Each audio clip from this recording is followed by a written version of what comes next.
Awit 117-20. Mga bagbang dahil sa daan ng kanilang mga kasalanan at dahil sa kanilang mga kasamaan ay nagdanas ng kahirapan.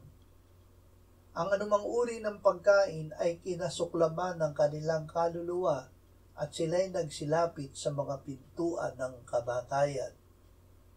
Nang magkagayoy nagsidaing sila sa Panginoon sa kanilang kabagabagan at iniligtas niya sila sa kanilang kahirapan.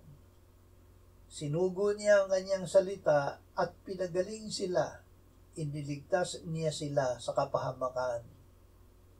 Nagpapatawad at nagpapagaling.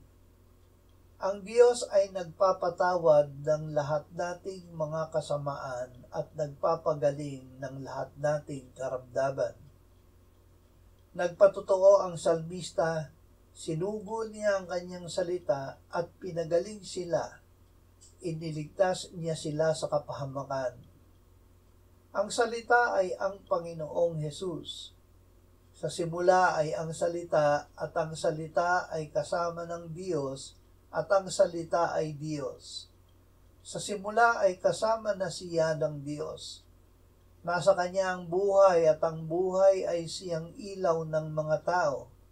At naging tao ang salita at tumahang kasama namin at nakita namin ang kanyang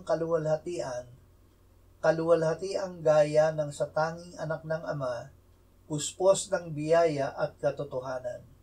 Amen.